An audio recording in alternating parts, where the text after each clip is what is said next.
Hi, I'm Blue, and you're listening to the Tomorrow with Rovio podcast.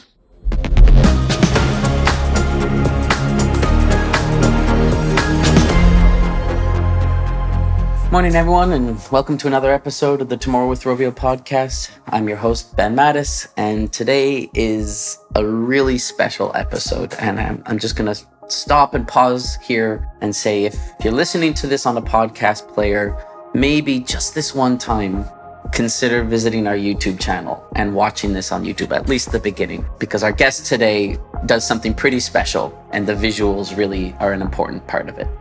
Cory Strassburger is a multi-talented technical artist who has spent years working in film and VFX and video games, and is now doing some really cutting-edge work in what we would typically call sort of virtual production.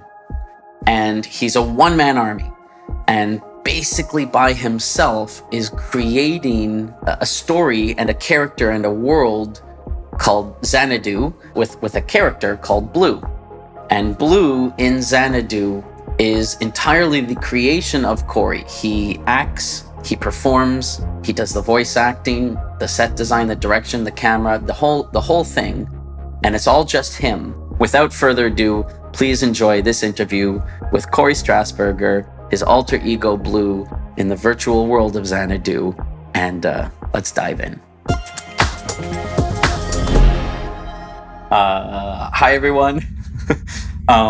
Special episode today. I've been looking forward to this one for a long time. I always start the podcast off with introductions where the guest introduces himself and says a little bit about, what they do. In this particular case, we've got two people to be introduced. So Cory and Blue, please say hello. Yeah, hey, how's it going, Ben? Thanks for having us. And I'm going to start with the physical me, which my name is Cory Strassburger. And, I have a background in visual effects for movies and TV, and then that kind of evolved into AR and VR, and then VR gaming, which is where I sort of pioneered sort of all this Mocap technology to bring our character to life. And from that came Blue. And so Blue is me, and he's sort of my recent creation and my alter ego.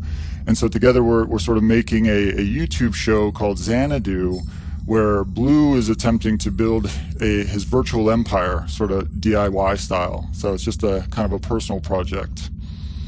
I've watched the episodes, and I really struggle, and I mentioned this to you on the phone when we were talking a couple of weeks ago. It's really hard for me to say what I like more is the actual content, like the Blue, the world, the personality. Like it's a great story. He's a great character. He's compelling. He's rich. He's obviously, well realized, or the tech behind it, because I find that whole process and what you're doing in terms of virtual production to be, fascinating. And that's, what we're going to be talking about today. Awesome. So can you talk a little bit more about kind of what Blue is? Is he a VTuber? Is he a digital twin? Is he a metahuman? Is he a digital doppelganger? Like, how do you describe this creation when talking to people about the project that you're working on? Yeah, it's always fun to try to describe it, and I feel like it's evolving constantly. But in many ways, he's kind of a bit of all of those things. I think he's definitely a VTuber. Just by nature, he was sort of conceived specifically to sort of do his own thing on YouTube. As far as digital twin goes, I think he's more of like my alter ego, which is a bit different. I think he's very different than I am, even though he's sort of a slice of who I am and then some. And then definitely a bit of a metahuman, considering I've kind of siphoned a bunch of metahuman DNA to sort of elevate him, make him more human-like and relatable. So, yeah. He's a mix of all three.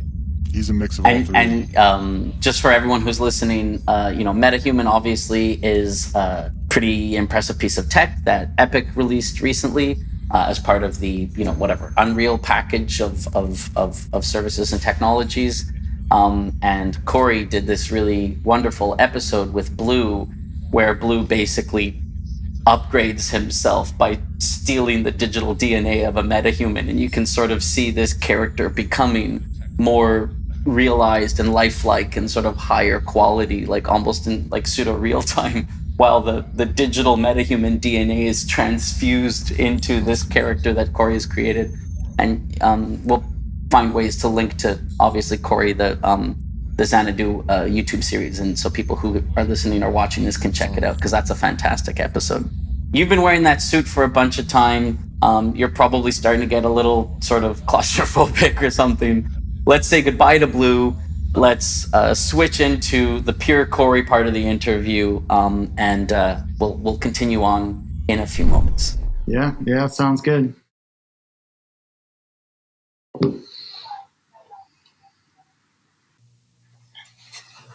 There it is. And welcome back. So that was awesome. Let's get into some of the nitty gritty. I've got a section here about tech. And again, you can get as geeky as you want. Can you go over some of the tech behind Blue and Xanadu? Like, I mean, obviously you wore a bunch of hardware. You had a suit there. Maybe you can talk a little bit about that. You had a head rig. You've got an iPhone there. I don't know what software you're using on the iPhone. Clearly you're using Unreal. What are all the different sort of tools, the major tools that are part of that stack? Yep. Let's see. So I think like at the core of it all is definitely the Unreal Engine. That, in a sense, is the host. It's the capture device. It's the editing device. It's the thing that essentially does the majority of all of this stuff. And so from there, on the sort of the motion capture side, I have an XN suit, which is basically like an inertial-based motion capture suit. And it's awesome for me because normally you need like a huge stage with all these motion capture cameras. And this type of a technology allows me to do really high-quality body motion capture in a very small space. I don't need any cameras. It's all sort of localized. And so that was a key factor for kind of doing this stuff out of the house. And then I also have these really cool Manus gloves. They're basically a company named Manus makes motion capture gloves. And so they tie right into the XN system. Oh, that's cool. So you capture all your finger movement as well. Yep. The XN does the hands, and then the fingers all come from the Manus data. And then for the face capture, I'm actually using an iPhone, and it's the ARKit technology, which is essentially the same stuff that they are using for the memojis that everybody's kind of familiar with. So same technology, workflow, and everything.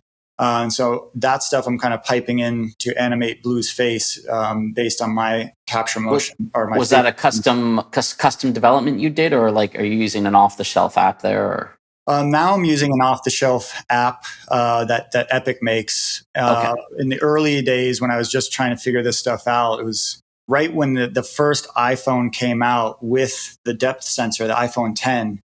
I knew that this technology was going to be in it. And so in those early days, I kind of had to write my own app essentially in order to capture the data to see if it was actually going to work. But since then, Epic's kind of written their own thing, and it's passed all the cool features and stuff that my app didn't have. So I'm using theirs. Awesome. And so then you've got this various hardware stuff. You've got Unreal running. When you're performing, you're seeing Blue inside Unreal, inside a set. Is that right? Like you see him inside a virtual space while you're performing in pseudo real time. Is that right? I could, but in my case, I just kind of have Blue in an empty area. Stage. Okay.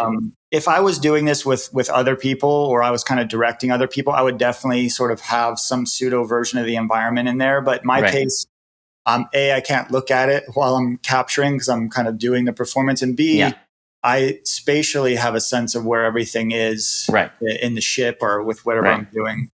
So it's just not necessary, and it kind of allows me to just simplify on a performance level. Okay, that makes sense. So you've got your like character animation stuff, and you've got your world stuff, and then you're sort of like integrating that at a certain point in time and taking Blue and dropping him into the set and rendering that out, and then it's kind of standard video. You're layering audio and effects and that kind of thing in some sort of whatever. I don't know what you're using, iMovie, and then you publish and you're good to go. Right? That's basically the flow. Yeah, that's basically that's awesome. Okay, and so in one of your recent episodes, we were talking about it in the introduction. We were talking about the Metahuman, and that episode was amazing. We're going to show a clip in this video. We're going to show a clip from that, if you're okay with it. So, now.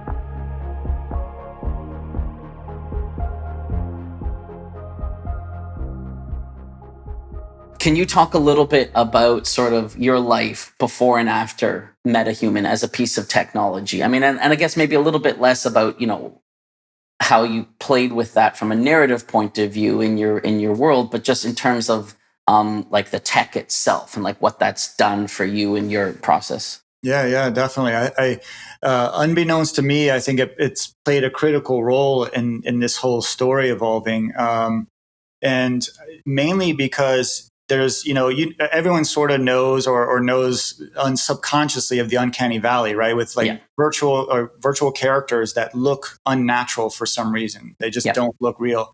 And Blue, I was trying to avoid the uncanny valley with Blue in the early design days, but it just didn't happen that way. I just kind of fell in love with him as a character and was like, all right, I'm just going to try to figure this out. And because in a sense, the iPhone face capture technology is a bit lo-fi. Yeah. I was worried about his relatability to the audience, is he going to be real enough? Is he going to be so in the uncanny valley that people are just going to, even if he's funny or cool or the story's there, people are just going to have this, this internal reaction towards looking at him and being strange. On my own, I got Blue looking where I thought he was pretty good. I was like, yeah, I think he's good enough for people to relate to. And right as I was getting ready to start pumping out episodes, the Metahumans dropped, and my head exploded. I was like, oh my God, this is just, this is my dream come true. And so I wasn't going to initially utilize that right at first. I'm like, I got to get my episodes going, but I just couldn't resist. Right. So I dug in and I did the first pass of sort of extracting what I could out of the Metahumans, put it into Blue.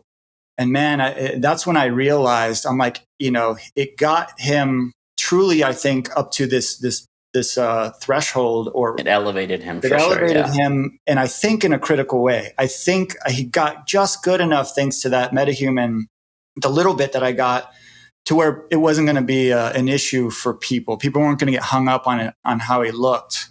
So in a way, I'm super grateful for that, because I feel like the old version of Blue, the non-Metahuman Blue, just wouldn't have hit that mark. It just would have created an unspoken and unknown sort of oddity with the character. And I think he could still be way better, but there's a critical inflection point, I guess. So you think, thanks to Metahuman, you helped bridge the uncanny valley a little bit, and you're sort of on the way out of that valley. That's sort of my thought. Yeah. And it's funny because he's very compelling.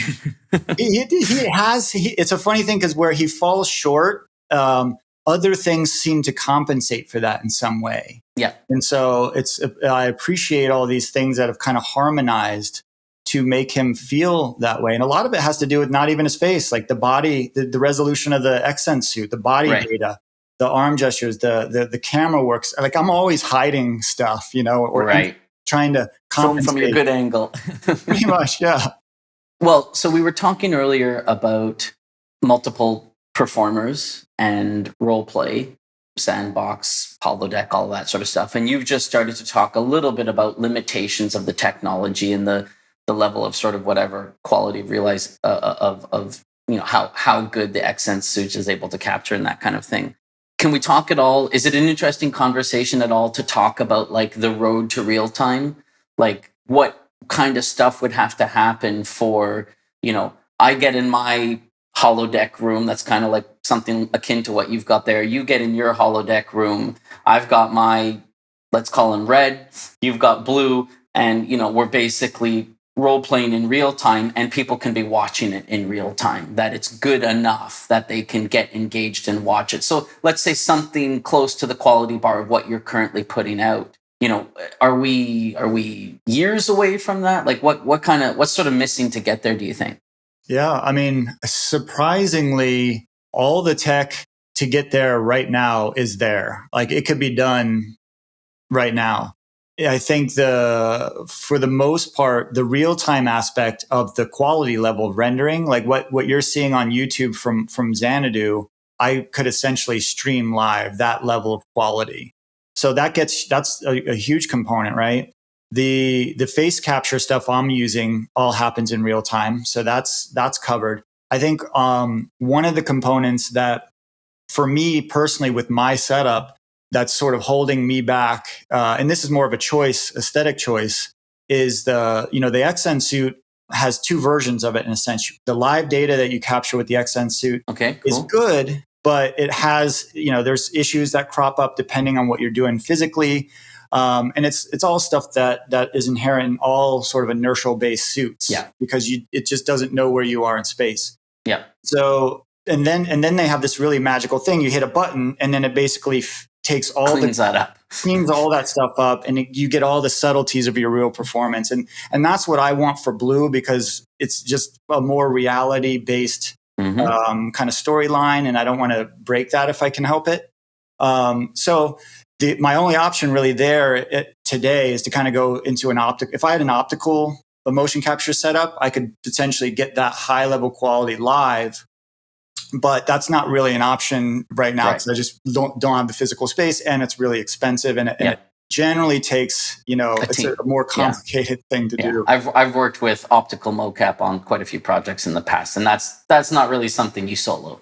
Yeah, I would not. It's not for the faint of heart. I'm not. I wouldn't be excited about that. So I think it won't be too long before XSense is able to sort of get that processing to happen in real time, right? That's just a matter of processing cycles and dialing in algorithms, and with all the machine learning and things, I feel like there's ways to sort of bridge that gap between those two qualities. And I'll put my order in now. Believe me, I'm counting the days.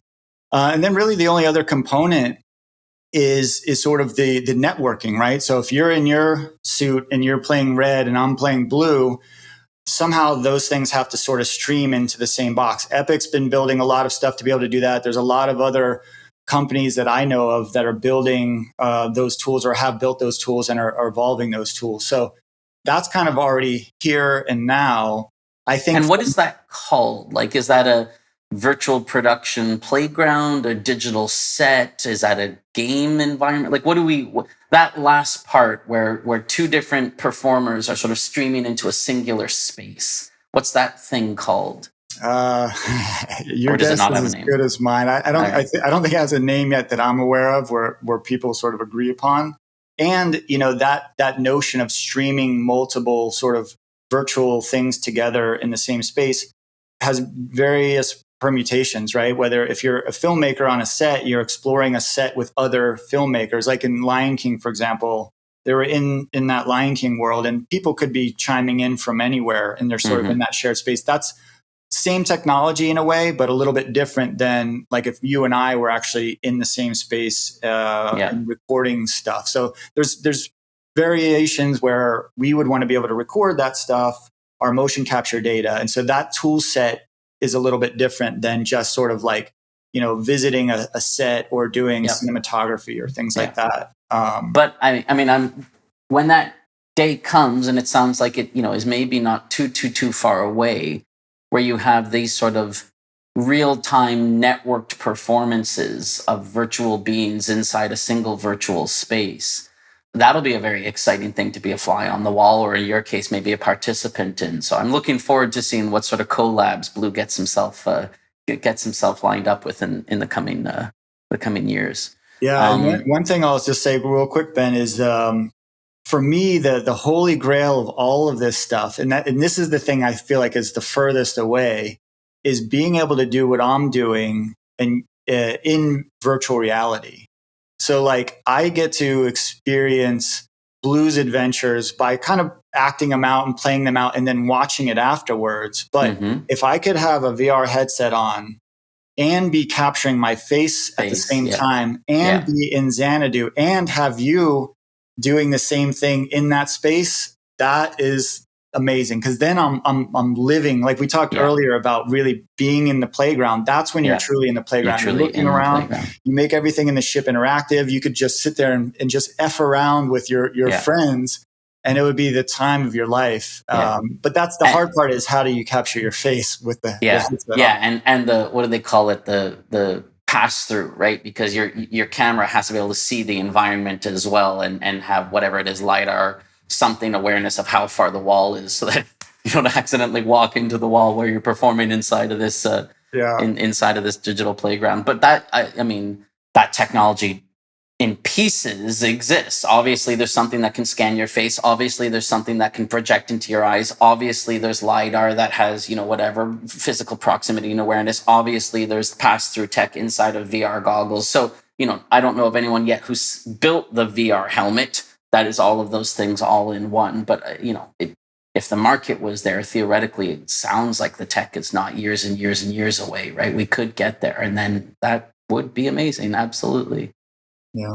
But I guess that sort of leads to my next question, which is the sort of like how democratized this could ever get, right? Like, for me to play in Xanadu sounds like it's years of technical experience, which obviously, whatever, Epic and Unreal are working to sort of reduce that to a certain extent. But still, not everyone knows how to work their way through Unreal and that kind of thing. And quite a hardware investment, the suit, the gloves, the helmet, or the camera, or the rig, or whatnot, not the stuff scanning your face and that kind of thing. So there is quite an investment before anyone could participate in this world. Do you think that kind of stuff is going to get more mass market, and there'll be more and more people who sort of get in their suits, put on their helmets, and participate in these worlds? I definitely think people will want to participate in the world. I doubt people are going to want to put on the suit and the helmet. I mean, I have friends that are doing VTubing right now that have the suits, and they opt not to put them on just because there's just friction involved. They do like lower fi stuff that's easier. I guess if you're really trying to achieve the highest quality possible, you'll put on the suit. But in general, the mass amount of people they'll have almost as much fun just kind of doing the sort of the wonky version. But I think the thing that will sort of begin to bridge that is the evolution of what I'm seeing happening right now with motion capture. Is it's only a matter of short time before you don't have to put on the suit, and you can literally just do face and body capture with like a webcam or two. Right. You throw them out there. You don't have to worry about anything else. And more than just sort of the core tech, I think the machine learning stuff that's happening is really going to be the bridge there, right? Because the mechanics of a human body are very basic for the most part. And if you train sort of an AI, it's going to be able to sort of know your style, know your mannerisms. And if you have a lo-fi system, a couple webcams that are doing the bulk of the work, if stuff gets included or things kind of like it doesn't get the data it needs, the AI is going to go, oh, I know what this is. Prediction is going to be really accurate. And so you're pretty much able to sort of bridge those quality gaps. And in some ways, cool. You could probably turn on some knobs and say, I just want to be cooler. I want to move cooler. And so whatever you do, you come out looking better in your virtual character. And so just make me look like Captain America. It's not hard. Just superhero me a little bit, please. Yeah. Like with Blue, my posture is terrible, and you can see it in Blue to a certain degree. So I would I want my character to have a good posture. I'd like to have good posture in reality. Now that you're saying that, you're making me want to sit up straight. My virtual character, I know, me too. I'm like, here we are slouched over. Totally. There's something really interesting, though, that you said that also jumps out at me, is that there's probably always going to be tech for performers versus tech for participants, right? Like I might, as a sort of watcher or as a participant, not care about the subtle details of my lip curl and whether or not every sort of curl of my hair is properly rendered inside the virtual space and that kind of thing. So yeah, for me, it's a couple of webcams, maybe it's some goggles or some glasses and that kind of thing. And boom, here I am.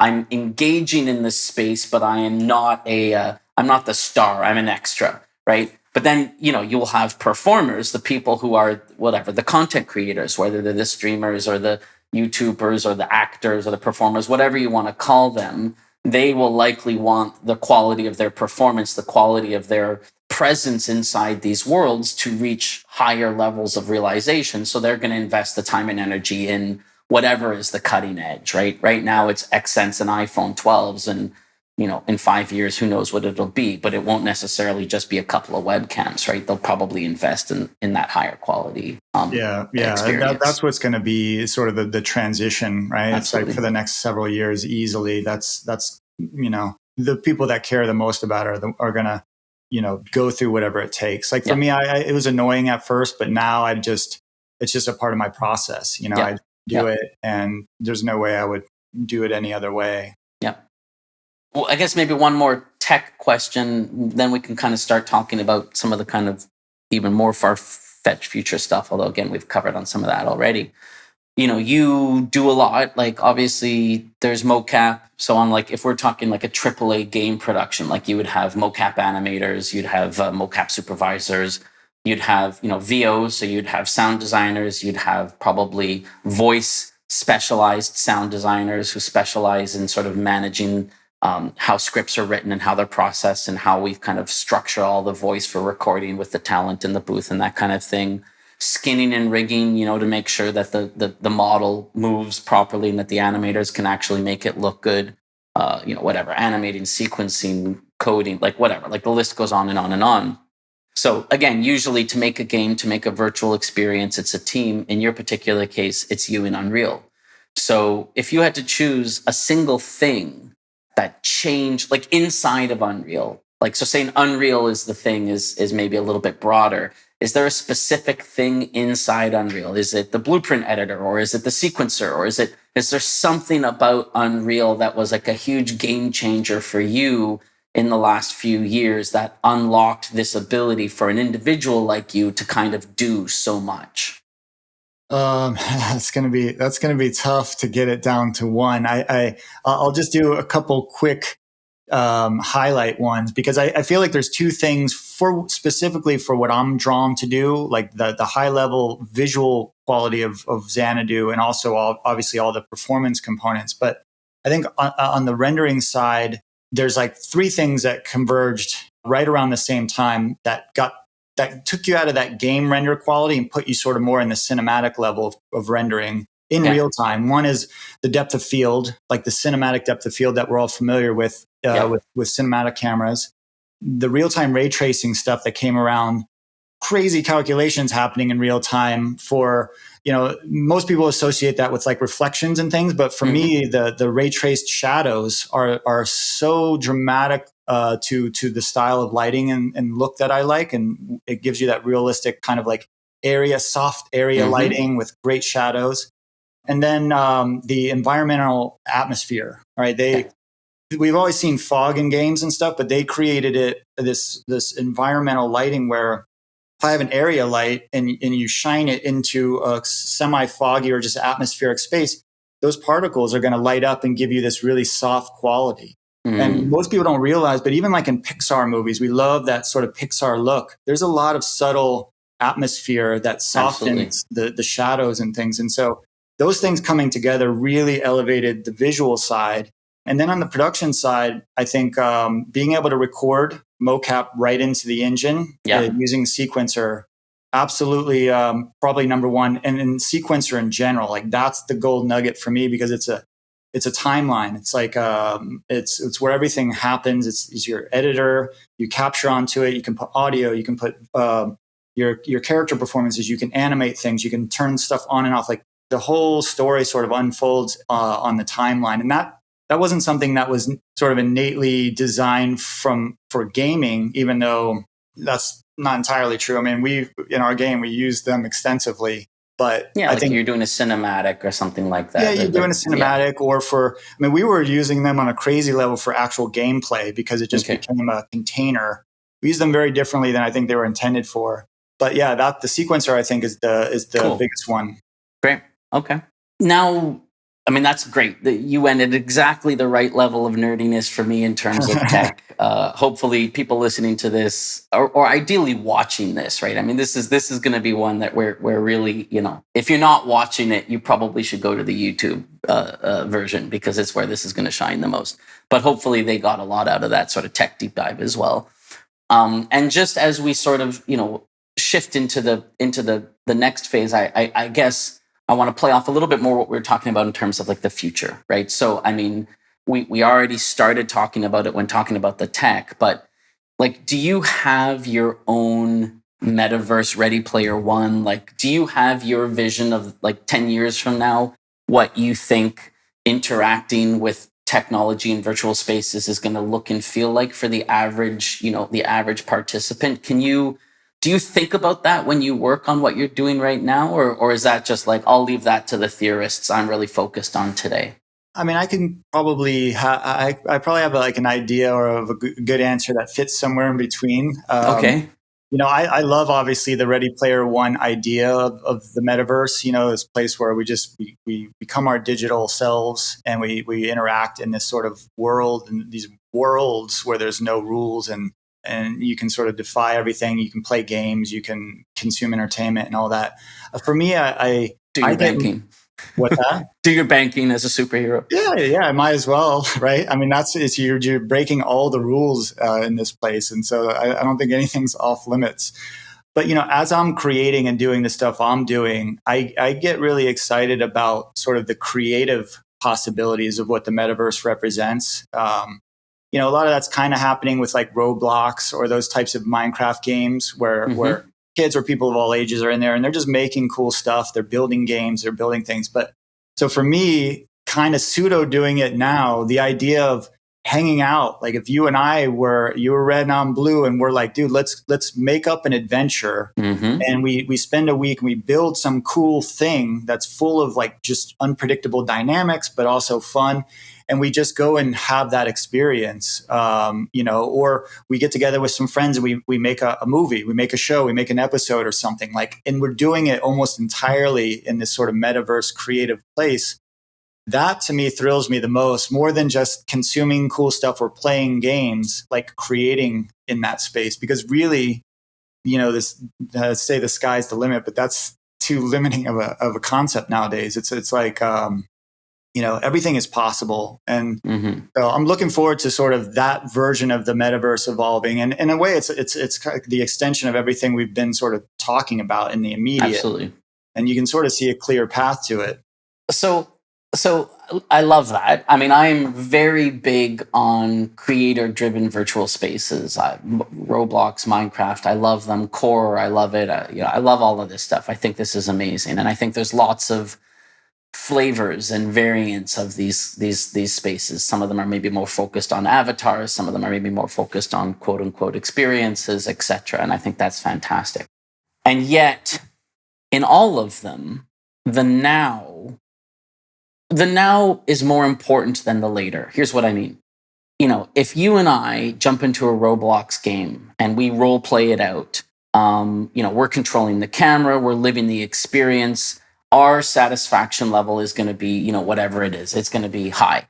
And afterwards, if we put that out, if we release that as a linear piece of content on YouTube for people to watch, they're not as immersed in it, right? They didn't participate in it. They are watching it. They can't control the camera. They see what we see. They hear what we want them to hear, etc. As the metaversal experiences become higher and higher quality and whatever, more and more sophisticated, and they become less like Roblox and more like Xanadu, right? I mean, assuming that that's a trend that continues.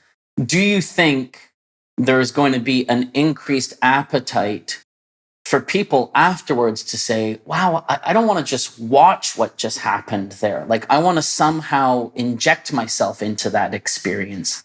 It already happened, right? Red and blue already did their thing, but I don't just want to watch this on a two-dimensional plane, on a screen. I want to somehow inject myself in and live that experience. Do you think replay will matter, or is real time and the now going to become everything? It's a big question. There's no right or wrong answer, but I wonder a lot whether or not the demand of sort of interactivity and replayability is going to increase, and whether this demand for sort of that more passive experience is going to just continue regardless of what how the content is generated. Yeah, man, that is definitely a great thought and great question. I think that it'll be interesting to see how that plays out. In some ways, I feel like it'll be a combination. There's always, at least in my experience, like a desire for the passive The experience, passive entertainment, right? yeah. Because in a lot of ways, when you're not active, you're absorbing things differently. It's almost like you're charging your batteries, you're fueling your imagination by seeing somebody else's experience play out. And so in a lot of ways, consciously or subconsciously, it's sort of fueling you, and you're just consuming it. I think that'll always exist in some way. And I think a lot of people who would want to be a part of or experience or re-experience something that they're really fascinated by or into might be passive in some other way. And this is the thing they choose to sort of engage in. And whereas somebody might choose to, watch this, but then engage in this. Engage in that. Yeah. Okay. I feel like, there'll be some hybrid there. Because I got to tell you, watching Xanadu, knowing that it's two steps away from a game, right? It's so close to a game. It's built in a game engine with game engine characters and game engine pipelines and processes. It's so close. There's something about it that makes me want even more to be in that space than, watching, the most recent Disney Plus show, watching the What If, that I'm perfectly happy just sitting back, being a passive, participant, because it's designed for 2D. I've grown up thinking about that in 2D. I have no equivalent of that in my vernacular as an interactive space. Mm-hmm. But I've played games that look like Xanadu, right? We've all played games that look like Xanadu. And so for me, it just feels like one little step away from me being able to jump in and take Blue's place or other. And so there's something about that when we talk about the future and the metaverse and that kind of thing, that feels interesting to me, where we have these performative experiences inside the metaverse that are also effectively screen recorded, except they're not screen recorded. They're everything recorded. Their input recorded, their voice recorded, their performance recorded. And the performers now basically become NPCs. But an NPC with, a certain amount of AI can change, right? So now I'm porting into this world, and your performance of Blue is the sort of foundational experience. But because there's a certain amount of AI behind that, if I, push Blue over, that's going to branch in a completely new direction. So I feel like, 10 years from now, whatever it is, I don't know, there's this hybrid form of entertainment that is seeded by creators and initially sort of consumed as linear, non-participatory content, but then also has the possibility of becoming a sort of branching interactive experience as we think about these assets being built in 3D space and therefore highly interactive, and the kind of evolution we're seeing with some of the digital twin kind of AI sort of stuff. Yeah. That would be fun. Ben, I like how your mind works. You think about all these really fun derivatives of stuff, and I love that you actually feel that way right now. Like when you watch Xanadu, you make that conscious connection to the possibilities there. Yeah. That's great to hear. I'm just going to throw a couple quick fun things at you that are sort of like transitional things that I'm brewing that are similarly exciting because please. It's, on one hand, I've been watching all this, all the space tourism that's happening with like Blue Origin and stuff. And obviously that's awesome.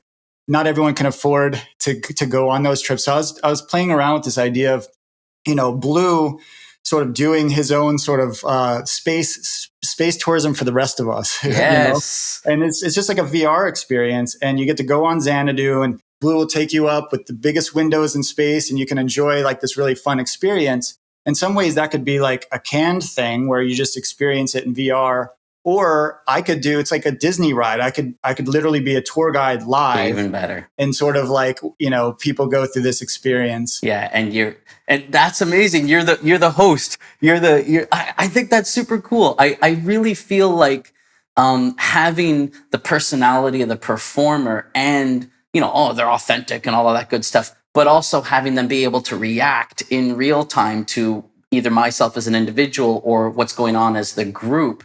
That's what's going to elevate those experiences and make them feel so much more real. If I sneeze and Blue suddenly says "Gesundheit," boom, immersion times 1,000, right? Yeah, That's just, and that's it just takes it to the next level. That's like the presence you've been talking about, right? That's when we, as far as we're concerned, we're in the same space together and we're interacting together, regardless of where we are in the world. And we're sharing this, in this case, a space tourism sort of experience.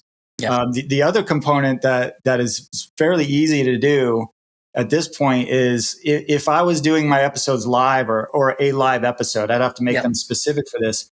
People through the YouTube API or through, I could create a little app that people sort of go through, use on their PC, but people could actually come into the ship either invisibly and just kind of poke around while something live is happening. I could give people access to embody a character. And even if they're just using their joystick, they could fly around in the show and I would see them, they would see me. I could talk to them. They could talk to me. Could be, a lot of people, a few people. And so there's this, in the sense of this real-time world that's sitting there, it's really easy to start to plug in these other things, which I feel like is all about what you're talking about. Yeah. This idea of interaction with connecting people into this interactive world. Yeah. And so, all that stuff, there's a lot of that stuff that's possible right now. It's just a matter of, for me, I just trying to do all these things. I kind of have to figure out the recipe of the show, and then I can start to, inject some of these fun things.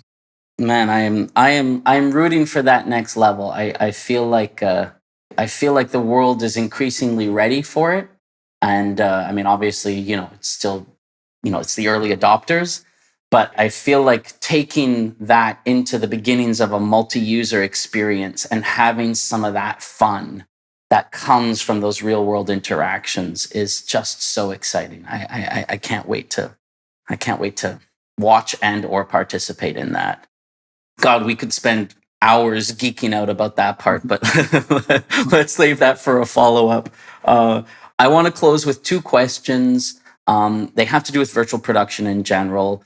Just it's shout outs. This has been a great episode, I think, in terms of shouting out for like Epic, clearly kudos, Epic, Unreal, awesome. Metahuman team, you guys are great. Xsense, your suit's awesome. So lots of love for some really, really amazing, technology providers. Are there any other really sort of cool VTubers / whatever digital human creators that you're following? You think they're doing some really interesting stuff, and or just people doing really, really cool work in virtual production that you think sort of ties into this kind of conversation we've had today that's relevant, worth spending a couple of minutes talking about? For the most part, I find myself in a bubble all the time. So I can understand that. In a lot of ways, I rely on other people or friends that are like, dude, check this out. Because I just, I rarely get to sort of go out and explore and see what other people are doing.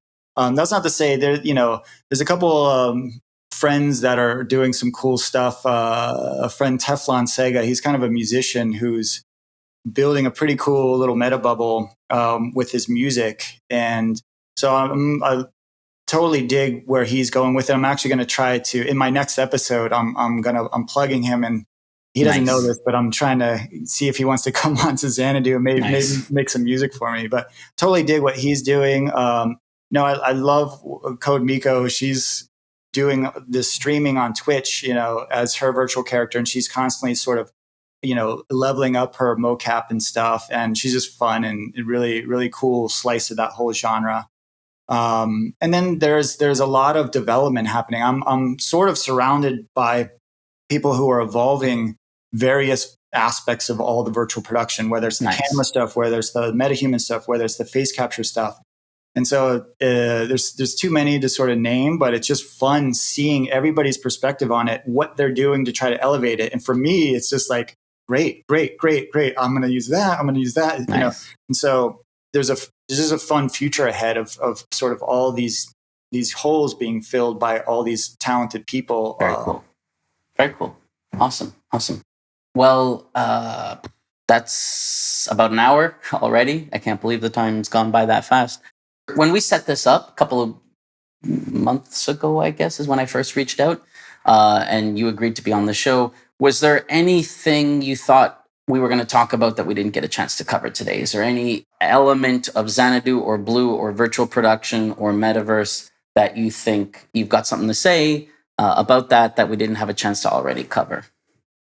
I feel like, given the nature of it all, we kind of touched upon all the juicy stuff. I mean, some of the things that are big in my world that we didn't quite talk about is like how cryptocurrency ties into the metaverse, or things like NFTs, which I know is just generally a big topic on all different fronts for all different reasons. But for me, it's a tech that we didn't talk about that represents a major component to a lot of the social aspects to all this, the core of a metaverse, and even sort of like a small little virtual artist community. It's like having some kind of, or cryptocurrency or smart contracts more specifically represent the ability to sort of grow a community in a more structured way that is very, very exciting. Because so when can I buy Blue coins? Will it be like a Xana coin, right? A Xana coin. When can I buy a Xana coin? I want to share. I don't think that it's completely out of the question. I'm not quite thinking of coin just yet, but definitely have some fun NFT plans, and definitely I'm kind of brewing a bit of an artist community, a virtual artist community, that we might have just, some slivers of the tech, the smart contract tech, just to kind of, hey, we're all sort of in this space together. Here's your spot, here's my spot, and we own this spot, and we could potentially grow this based on this technology. So it's fun because it takes away a lot of the, in the past, you'd have to get if you wanted to do something on a business level, you'd need lawyers and you need all these things. But with smart contracts, like, you could keep it simple theoretically, and you can kind of just, here's the structure. It's very basic. You come on, you or not. And so as artists trying to create all the time, you don't have to get bogged down. You could grow it without having to get bogged down with things. So that's very exciting. And not to mention, with NFTs and Xanadu, they have functions. So people who have them, or they could evolve and give people access to the show. If you want to try to like do things for super fans, or it's just a great mechanism for being able to interact with people. So Absolutely. That's all very exciting stuff that I think is going to play a big role more and more as the metaverse sort of becomes. Yeah. I didn't know that you were so thoughtful about how the art and the business intersect. I've had lots of really interesting conversations about sort of decentralized /blockchain /crypto tech in general on this podcast. We had an episode with Ryan Gill that's already launched, and that was a really eye-opening one. We have another great one coming up. It'll likely launch before this episode launches, with Pierce Kicks, who's, he's quite, deep into the crypto space, and he has a lot of really interesting stuff to say. And one of my earlier guests, Blake Robbins, who works on a podcast called The Creator Economy, and his co-host, a guy named Reed, is the manager of Mr. Beast, right? So they're like super plugged into the kind of like whole creator economic space. They've gone super deep. Well, at least, Blake has gone like super deep into sort of crypto and NFTs and that kind of thing. So it is a world that I am increasingly sort of immersed in. And I'm very, very interested to hear about it from the point of view of the creator, because lots of other people I've talked to are, coming at it more from the business side of things or the management side of things or the investment side of things. So to hear creators like yourself talk about how you see the sort of like, frankly, the democratization of finance, right? The ability to sort of simplify the financial side of your art form is very interesting. And, if people like you are already eyes wide open to the benefits of things like NFTs and smart contracts and how they're going to facilitate, the kind of content you're creating, it's sort of hard to take seriously people who just call it a flash, right? Oh, it's just it's a bubble. It's going to be another, whatever tulip thing, and it's going to completely pop, and we're all going to go back to buying gold. When people like you start talking about how you see NFTs and smart contracts as the foundation for the art that you're creating, that's to me a strong sign that, those naysayers are clearly missing something. Oh, yeah. Yeah. I mean, I feel like the way the human species is evolving and the way this sort of virtual version of it all is about to become, right? These meta bubbles of metaverse. I think that all this crypto stuff was born out of the necessity for all that stuff to function. Like those things would not really be able to scale without a foundation that was way more powerful than our current finance system. So to me, it's a very obvious thing. Like I'm sure we're struggling with sort of the old and the new, but in terms of the power that this stuff gives us, it's really the building blocks for kind of the metaverse for sure. And even advancing civilization in reality. So there's always, every digital evolution or revolution, there's people who don't quite aren't able to wrap their head around, and how some of this stuff I still can't wrap my head around. It's like it's so crazy and out there. And but yeah, I think everyone who sees that it's here to stay knows that it's definitely gonna stay. It'll evolve and change, but the power of it is just monumental. Yeah, it's undeniable. It's undeniable. I love the fact that when you speak to a lot of the movers and the shakers, at least when I speak to a lot of the movers and the shakers inside that space, and you ask them what got them started on crypto, they all go back to gold farming in early MMOs. I love that. I just think that's amazing.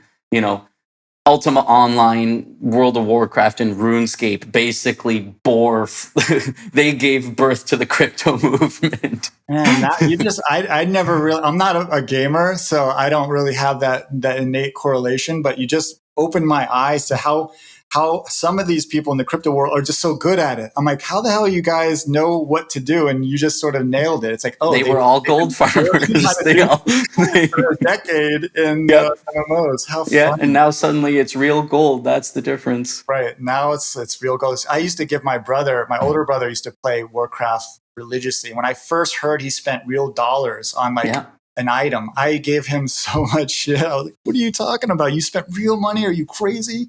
And he would explain to me all this, what people were doing.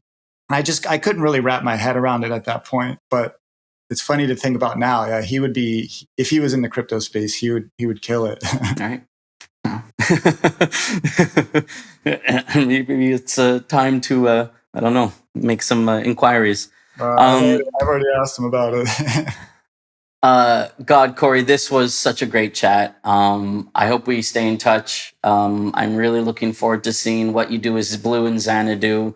I think it's amazing, and I'd love to have you back on the podcast maybe in a year, and we can touch base and we can see how things evolved and whether any of our predictions began to come true. But thank you very much for being with me here today. Thanks for sharing your thoughts, your insights. Thanks for taking us through the tech and showing off everything that you've created. And all the best. Really, it's been a huge pleasure. Awesome. Yeah. Thanks a lot, Ben. I appreciate it. It was a lot of fun. And we'll definitely get back together. And by then I should have Blue live so we can do a whole episode with just pure Blue. Sounds good. All right, Ben. Take it Bye, easy. Man. See ya. So hopefully your mind is blown. You've seen the video, you've seen Cory, you've seen Blue, you've seen Xanadu, you've heard him talk, you've fallen as deep down that rabbit hole as I have, and your mind is exploding with the possibilities.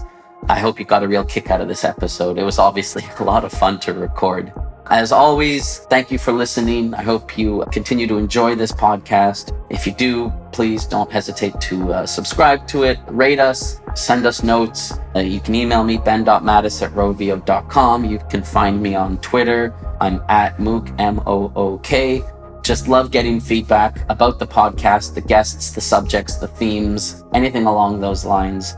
And again, your feedback means the world. So thanks so much for those of you who have taken the time to reach out and either give suggestions or give feedback or advice or topics to explore. It's all been really, really important and meaningful to me. So thank you so much. Have a wonderful evening or day, depending on where you are. Thanks for listening, and tune in a couple of weeks for another episode. Have a nice one. Bye.